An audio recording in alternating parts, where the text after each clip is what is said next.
It is the weekend. People want to know what's going on, what kind of plans they need to make for Valentine's Day, but it sounds like they need to stay inside. Yeah, indoor plans are probably going to be the right call for Valentine's Day, really for the entire weekend. I wish I had better news heading into a weekend forecast, but well, at least it's not going to be cold. Let's go with that. Temperatures this morning mostly starting in the 60s and I think getting into the 70s, and I don't expect a lot of variation with the temperatures. We'll see more of the same tomorrow and more of the same on Sunday, so it's not going to be cold. Now on the radar picture we see all this gray shading. That's the dense fog advisory, and what that means, frequent visibility below 1 mile. Some showers creeping into a few spots out there. We're not expecting widespread all the time fog, but we're going to find a lot of spots where the visibility is greatly reduced, just like the past couple of days, a continuation of what we've been in, and I really expect to see this continue all weekend long. Next boundary to our west trying to get here. That boundary is the leading edge of some cooler and drier air. The problem is it's not going to have the help it needs upstairs to get swept all the way through. If these boundaries get to our area, continue pushing off through the Florida Peninsula, normally we clear right back up, bring in some cooler air, and brighten back up.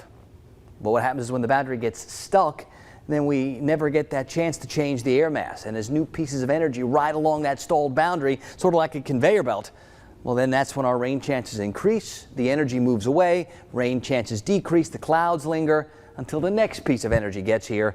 And with several pieces of energy scheduled to ride along that boundary this weekend, that means we're going to have pockets and times where our rain chances go way up, and then times where they go down, but the cloudy and that unsettled look and feel like it should be raining remains. And I think that's what we're staring at for most of the weekend and really even into early next week. It's 64 right now in Tallahassee, 61 for Thomasville and for Valdosta. I see a couple of numbers in the 50s like Blakely at 55 or Homerville at 59. We're at 66 in Perry this morning. A lot of visibilities 3 miles or less. That fog is real out there, and it's going to be real thick for a while, and more fog is expected the next couple of mornings. The boundary is back here. It's going to take a while for it to get into our area, and I don't think it's going to be able to make a lot of progress. So here comes that wave of energy. Maybe the first one late tonight, early tomorrow morning. And maybe a little bit of a break for a while tomorrow until the next piece of energy comes through, and then more of the same on Sunday. So multiple opportunities for waves of rain.